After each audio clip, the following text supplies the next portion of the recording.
ஓம் ஸ்ரீ குருப்பியோ நமக. மனித வாழ்க்கையும் இறையர்களும் இந்த தலைப்பில் நம்ம நல்ல பயனுள்ள தகவல்கள் பார்த்துட்டே வரும். அதான் நம்ம ஒரு விஷயம் சொல்கிறதா இருந்தாலுமே அது மக்களுக்கு பயனுள்ளதாக இருக்கணும். அந்த தான் முக்கியமான குறிக்கோள்.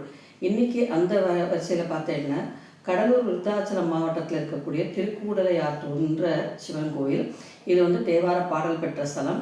இங்கே சுவாமி பேர் நர்த்தன வல்லபேஸ்வரர்னு பேர். அம்பாள் 2 சன்னதி இருக்குதா, பராசக்தி ஞானசக்தி என்று 2 அம்மன் சன்னதிகள் இருக்குது.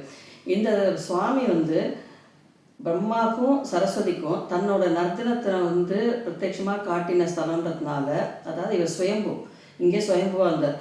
அதனால் இந்த ஸ்தலத்துக்கு பேர் நர்த்தன வல்லபேஸ்வரர்னு பேர். சுந்தரருக்கு திருமுதுகுன்றத்துக்கு போகிறதுக்கு ஒரு சின்ன அந்தனராக அவருக்கு வழிகாட்டினாராம். அதனால தான் இந்த சுவாமி சுயம்புநாதர்னே பேர் இந்த சுவாமிக்கு.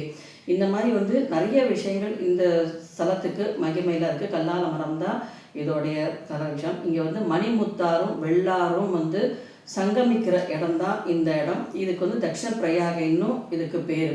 யாரோட ஜாதகத்துலாம் சந்திரன் புதன் தொடர்பு இருக்கோ அவங்க இந்த ஸ்தலத்துக்கு அவசியம் ஒரு தடவை போயிட்டு வரலாம்.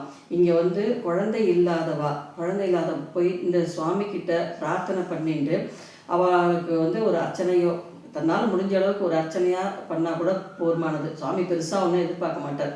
நீ பண்ணிவிட்டு உன்னுடைய பிரார்த்தனை அங்கே வச்சுட்டு வரும்போது இவாளுக்கு நிச்சயமாக குழந்தை பிராப்தி ஏற்படுறதுங்கிறது நிதர்சனமான உண்மை. இந்த கல்வியில் ரொம்ப கம்மியாக இருக்கிறவா அவளுக்கு கல்வி செல்வம் இங்கே அந்த குழந்தைகள் பேருக்கு ஒரு அர்ச்சனை பண்ணும்போதோ இல்லை போய் தரிசனம் அந்த குழந்தைய போய் பண்ணிட்டு வரும்போதோ இவாளுக்கு அந்த கல்வியில் மகத்துவமான தேர்ச்சி கிடைக்கிறதுங்கிறது ஒன்று. இங்கே நவகிரக சன்னதி கிடையாது.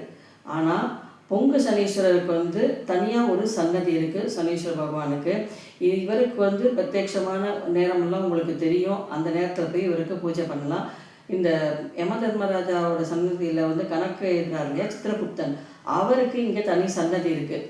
அந்த சன்னதியில் இப்போ வரப்போகிறது இந்த சித்திரை மாதம். இந்த சித்திரை மாதத்தில் 3 நாளைக்கு சுவாமி மேலே சூரிய பகவான் தன்னோட கதிர்களை செலுத்தி வணங்குறார் அப்படிங்கிறதும் இங்கே இருக்குது. இந்த சித்திரகுப்தனுக்கு பூஜை வரக்கூடிய மாதமும் இந்த சித்திரை மாதம் தான் பௌர்ணமியில். இந்த நாளில் தன்னால் முடிஞ்சவங்க அக்கம் பக்கத்தில் உள்ளவாலும் சரி, அந்த கோவிலுக்கு அக்கம் பக்கத்து ஊரில் இருக்கிறவாலும் சரி போயிட்டு அந்த சுவாமியை தரிசனம் பண்ணிவிட்டு சித்திரகுப்தனுக்கும் ஒரு வழக்கேற்றிட்டு வரும்போது நிச்சயமாக மிக சிறப்பான பலனை தரக்கூடியதான் இந்த திருக்கூடலை ஆற்றுன்ற கோவில். இதோடைய தேவார பாடலை அங்கே உட்காந்து ஒரு 10 நிமிஷம் நீங்கள் அதை நீங்கள் மொபைலில் போட்டு கேட்டாலும் சரி, உங்களுக்கு தெரிஞ்சால் புஸ்தகத்தில் படித்தாலும் சரி, இதை பண்ணிட்டு வரும்போது அபரிமிதமான நல்ல பலன்கள் கிடைக்கக்கூடியது தான் இந்த ஸ்தலம். அவசியம் ஒரு தடவை போயிட்டு வாங்க.